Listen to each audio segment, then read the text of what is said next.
সন্ধ্যা নামতেই নিঃসঙ্গতার ছায়া ঘিরে ধরত রিনাকে। শহরের ব্যস্ততা থেকে দূরে গ্রামের এক কোনায় বাবা মার পুরনো বাড়িতে একাই থাকত সে। শুরুর দিকে কিছুটা শান্তি মনে হলেও কয়েক সপ্তাহের মধ্যেই অদ্ভুত কিছু ঘটতে শুরু করল।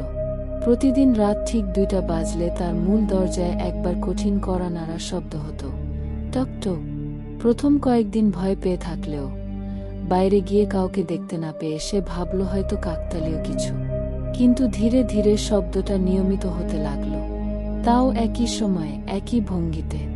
এক রাতে সাহস করে সে দরজায় চোখ রেখে দেখল কেউ নেই।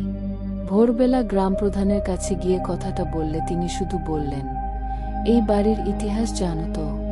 রিনা অবাক হয়ে বলল, না তো। তিনি জানালেন, অনেক বছর আগে এখানে এক পরিবার খুন হয়।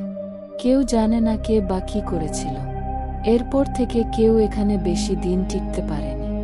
রিনা ভয় পেলেও মনে মনে ভাবল, হয়তো পুরনো গল্প দিয়ে মানুষ ভয় দেখায়। পরের রাতে সে প্রস্তুত ছিল। ঘড়িতে যখন 1:59, সে দরজার সামনে দাঁড়িয়ে গেল। 2টা বাজল, সঙ্গে সঙ্গে সেই পরিচিত টক টক শব্দ। রিনা ধীরে ধীরে দরজার ছিটকিনি খুলে ফেলল। দরজা খুলতেই হিমশীতল বাতাস ঘরে ঢুকে পড়ল।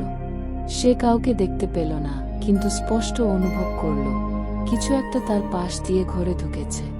তারপর থেকে প্রতিরাতে সে দরজা বন্ধ রেখেও ঘরে হাঁটার আওয়াজ, নিঃশ্বাস ফেলার শব্দ আর মাঝে মাঝে কান্নার মতো কিছু শোনে।